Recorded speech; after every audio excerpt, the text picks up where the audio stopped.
Hello ladies and gentlemen, today we are continuing with our series on June 2023 Combined Science Paper 2. We are going to discuss section B, which is biology section. Biology was one of my favorite subjects. At A level I did maths, biology and chemistry, and at university I did biotechnology because biology was my favorite subject. I can't wait to share with you my knowledge on this section.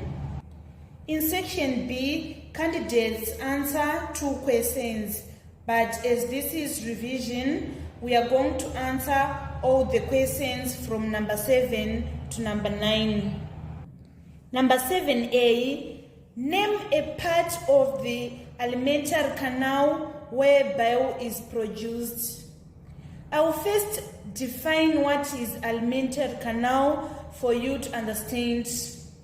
Alimentary canal is pathway by which food enters our body and moves out through the anus after digestion. So bile, which is nduru in Shona, is a physiological aqueous solution, usually green or yellow, produced and secreted by liver. So the answer for number 7A is liver, which is chiropa in Shona. Part B, describe the importance in digestion of saliva. I will first define digestion so that we understand. Digestion is breakdown of food into smaller components that can be absorbed into the bloodstream. So saliva, which is mate in Shona, aids in food digestion, helps swallow the food. It is used to lubricate mouth and contains salivary amylase, which breaks down starch into sugar.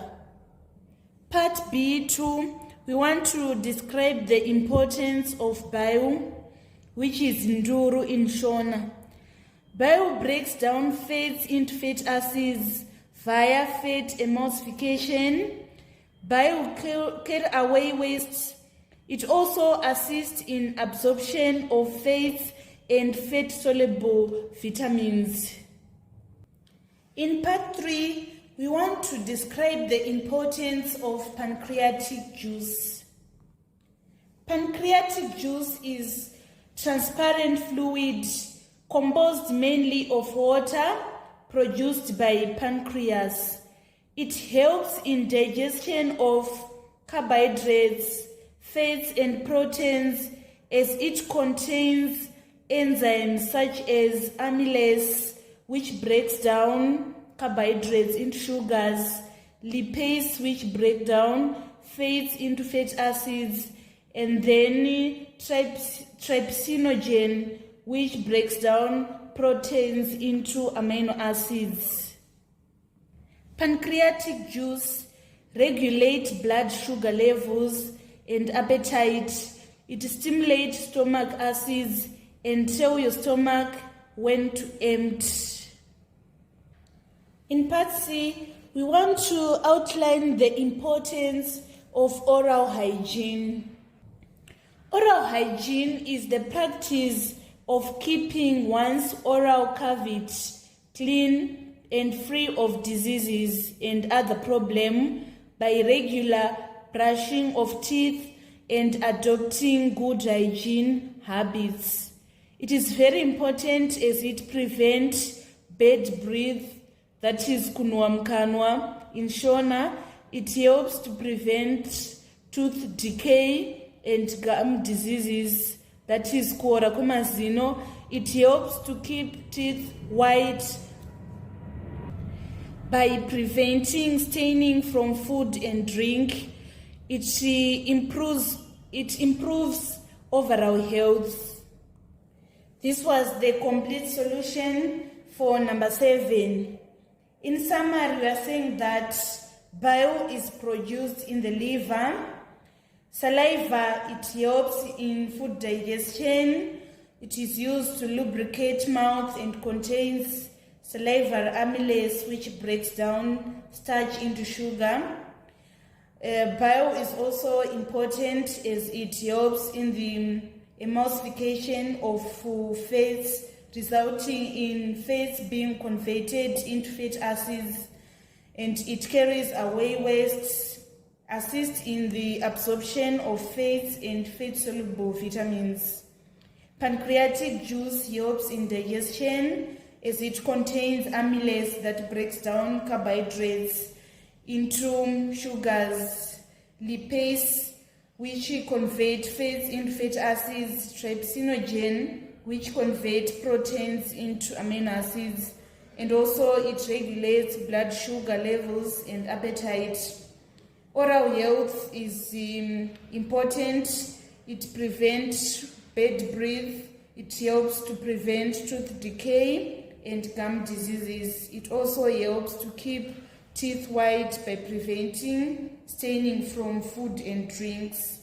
So we now need to move on to number 8. Number 8, a person infected with HIV or AIDS may become infected with opportunistic diseases. Explain what is meant by the term opportunistic diseases. Opportunistic diseases are diseases that occur more often or more severe in people with weakened immune systems than in people with healthy immune systems. People with weakened immune system include people living with HIV. Part 2. Give and 2 examples of opportunistic diseases.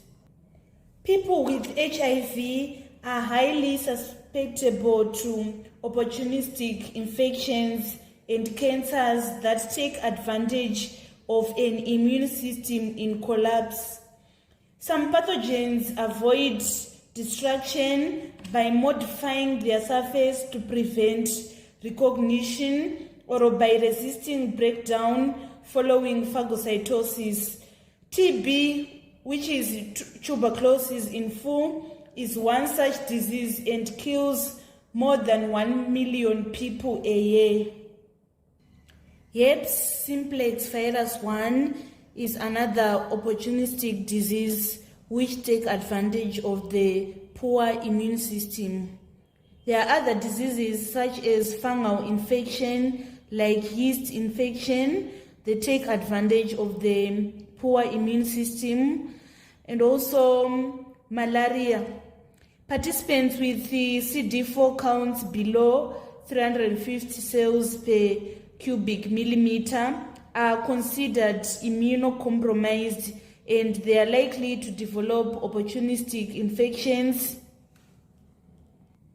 In part B1, it is requiring us to describe any 2 methods of mother-to-child transmission of HIV.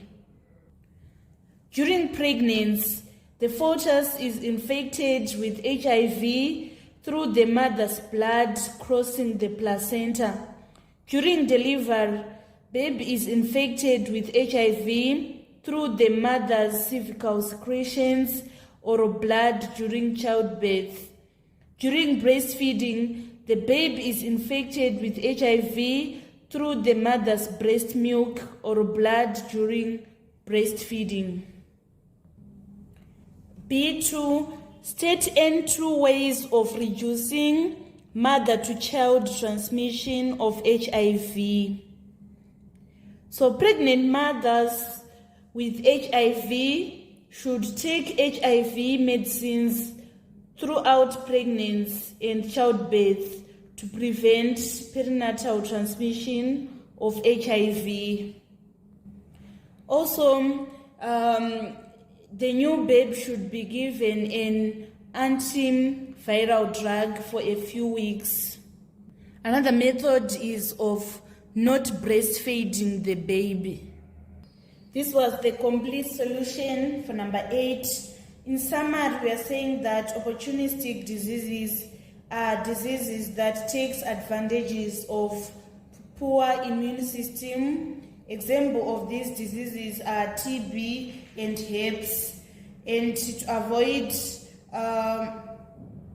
mother-to-child transmission of HIV, the pregnant mothers should take HIV drugs throughout pregnancy and childbirth.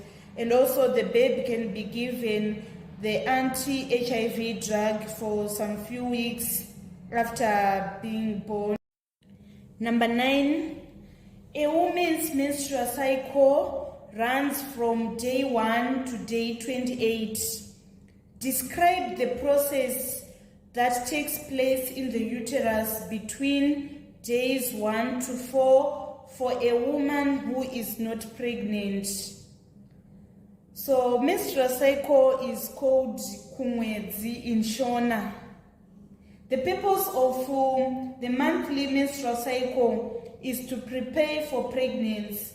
If pregnancy has not taken place, the levels of hormones, estrogen and progesterone drop. The thickened lining of uterus sheds through the vagina, and during period, woman releases combination of blood, mucus and tissue from the uterus. In summary, we are saying the levels of hormones, estrogen and progesterone drops, resulting in shedding of thickened lining of uterus, which is released through vagina. Woman releases combination of blood, mucus and tissue from the uterus. This is what happens from day 1 to day 4 of the menstrual cycle. Part 2. Identify the process that takes place in the ovary around the 14th day for the woman. The process is called ovulation. Ovulation involves the release of an egg from the ovaries. Just before ovulation, women notice an increase in clear, wet and stretched vaginal secretions. Part 3. State and 2 female hormones. There are different types of female hormones such as estrogen, progesterone, follicle-stimulating hormone, and luteinizing hormone. In part 4, we want to state N1 function of each of the hormones stated in A3. Estrogen helps bring the physical changes that turn a girl into a woman. It helps in the growth of breast, menstrual cycle. Estrogen also controls sexual desires. Progesterone supports menstruation and pregnancy. It helps prepare body or regulates pregnancy by stimulating glandular development and development of new blood vessels. This provides good environment for implantation by fertilized egg. Follicle-stimulating hormone helps control the menstrual cycle and production of eggs by the ovaries. Luteinizing hormone triggers the release of an egg from the ovary. Part 4. Describe the events that takes place within 1 month after an ovum has been fertilized. During fertilization, a sperm and an egg unite to form zygote in fallopian tubes. The zygote travels down the fallopian tube where it becomes a morula. Once it reaches the uterus, morula becomes a blastocyte. Blastocyte burrows into uterus lining, a process called implantation. This occurs 6 days after fertilization. Implantation is completed by day 9 or 10. Inner cells develop into embryo. Outer cells burrow into the wall of uterus and develop into placenta. Placenta produce several hormones that helps maintain the pregnancy. Placenta carries oxygen and nutrients from the mother to fetus. Some cells of placenta develops into amnion, which forms amniotic sac. When the sac is formed by about day 10 to 12, blastocyte is considered embryo. Amniotic sac fills with clear liquid amniotic fluid that is considered to expand and envelope the developing embryo, which floats within it. Most organs begin to form 3 weeks after fertilization. This was the complete solution for number 9. In summary, on number 9, we are saying from day 1 to day 4, that is when the period occurs. A woman sheds blood from the vagina, and then on day 14, ovulation occurs. This is the transfer of the ovary. This is the release of an ovum or an egg from one of the ovaries. Female hormones consist of estrogen, progesterone, follicle-stimulating hormone, luteinizing hormone. Estrogen hormone is the one that brings the physical changes that turn girl into a woman. It helps in the growth of breasts, menstrual cycle, and also it controls the sexual desires. Progesterone is the one that maintains menstrual cycle and pregnancy. Follicle-stimulating hormone helps to control the menstrual cycle and production of eggs by the ovaries. And then the luteinizing hormone triggers the release of an egg from the ovary. During fertilization, sperm and egg unite to form zygote in fallopian tubes, and then that zygote become morula. Morula, when it reaches the uterus, it becomes what is known as blastocyte. Implantation occurs 6 days after fertilization. Inner cells develop into embryo. Outer cells develop into placenta. Amniotic fluid is formed that is going to envelope the developing embryo, and most of the organs begin to develop at 3 weeks after fertilization. This marks the end of our discussion on biology today. Thank you so much, guys, for following me on this channel. Don't forget to subscribe, like, and share my videos. Let's meet on our revision on section C, which is the chemistry section. This is Evelyn signing out.